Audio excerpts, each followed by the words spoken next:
Like, what is it like being married to a cop? Like, what is that? Like, because I think a lot of people don't understand the dynamics. Not even for myself being a police, but being the wife of a cop and understanding the notion that one day, and it's not me trying to be funny, me getting emotional about it, but one day I might not walk through that door. So, especially with everything going on in the world. So let's think about, in your perspective, what is that? Would you want me to quit? But you know what I stand for and what I get down. So what is it? What is it? Be real with the people. I mean, at first it was like, it was cute.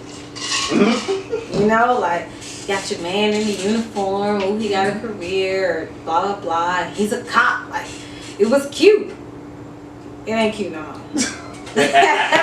It's not cute They don't no more. understand. They ain't funny games, it's not, you know. You go through your July 7th, you go through these moments where we've had year after year or month after month of... Yeah. Oh. It's for the people. Where we have, you know, issues with unarmed black men being killed by police.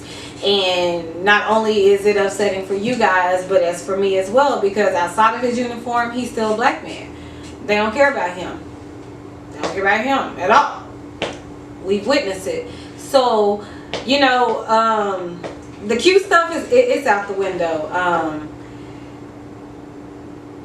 I don't know, some days I find myself getting comfortable, but God works in mysterious ways, because every time I find myself getting comfortable where I'm just like, okay, he's a cop, he's going to work, he coming home, I'm going to talk to him at 4:30. Wow. Sorry, Real slow in the basement. You know what I'm saying? I'm playing. I know he's going to come home at 4:30 or whatever. Stop telling these people my schedule. Well, he's gonna come some home. People out here don't like me.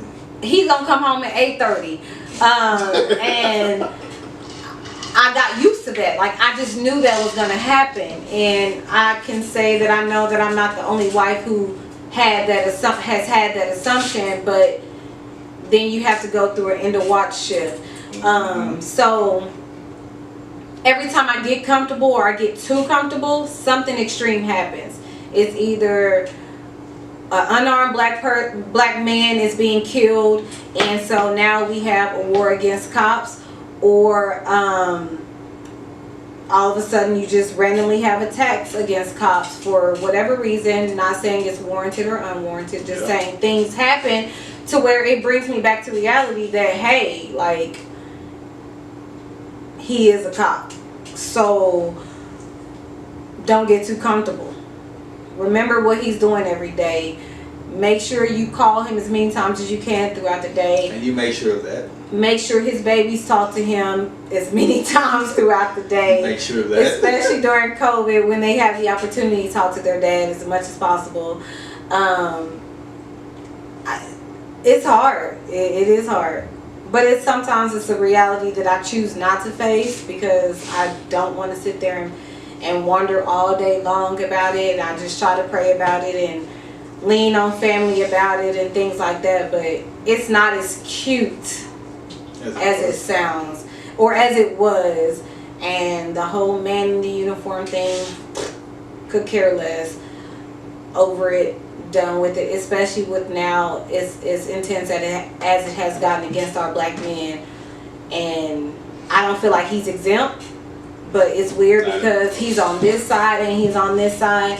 And so it's like, well, what do we do? How do we do it? How are we going to do it? Being on both sides. Because we're unfortunately on both sides, in the sense of that's his 9 to 5. But at the same time, this is his 24/7. And my reality is that's my 24/7 with him. My son is a 24/7. And I still got to deal with his 9 to 5. And so it's really not a balance that you can figure out, but at the end of the day, pray. I don't know what else to say. I mean, I think like for me, that's why I have been so adamant on being a community leader. You know what I'm saying? I'm not saying like I'm heavy, you know what I'm saying, in the sense of she feeds me a lot, but I'm heavy in the streets also. You feel what I'm saying? So shout out to Sizzle. But I also understand that what I do for the people will fight for me, and they'll understand where I'm coming from. So I don't go out there knowing that I might not come home. I go out there knowing that I'm going to come home, and if I don't, it's been some real tragic stuff on some weird stuff.